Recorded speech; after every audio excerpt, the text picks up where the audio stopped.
усилието на моя екип, благодарение на, бих казал, и настоятелните действия на консулска служба, господин Ванчев, къде?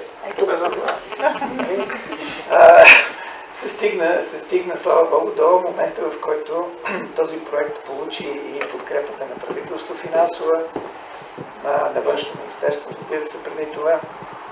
И ние, ето, сме практически на фазата, когато откриваме вече това консулство.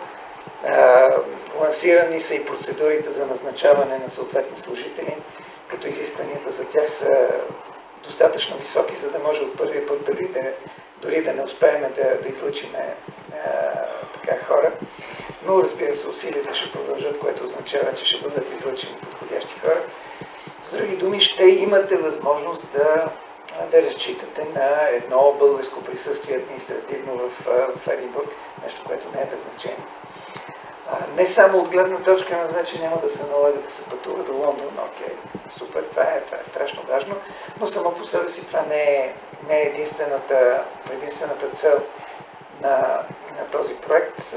Бих казал, че не по-малко важно е това консулство да бъде една морална и административна подкрепа за всички искания на нашата общност. Тук, нашата общност, както и много пъти сме казвали при предишни наши срещи, има един много голям дълг към самата себе си, а именно да се организира. Самоорганизирането на българите е първата стъпка, бих казал, към един реален общностен живот. Отново искам да благодаря на тези, които ни помагат всеки път, на доброволците.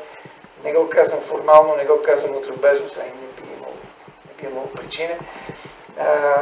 Благодаря най-сърдечно за положените усилия. Благодарение на тези усилия ние, знаете много добре, средно веднъж на 6 месеца, може и по-често, ти знаеш по-добре. Това е шестия път. Да, това е шестия път, точно така. Реално погледнато, на 6 месеца идваме, за да помогнем на хората. Между нас казвам, наистина не сме длъжни. Никой няма да ни каже защо не отидохте. Никога. Ние го правиме и това са усилия, които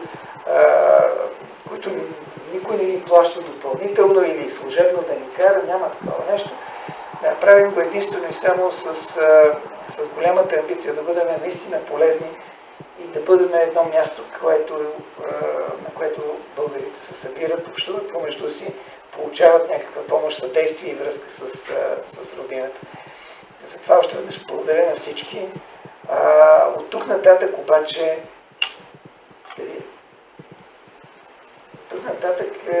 е ваше.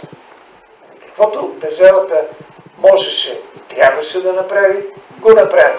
От тук нататък и разчитаме на вашата убедителност, взаимна толерантност, за да няма вътрешни дразги, търпение, защото очевидно, когато се работи с българи, трябва понякога да се проявява и немалко търпение. И много ентусиазъм. Не винаги мотивирам, но трябва да го има. Така че благодаря ви още веднъж и успех!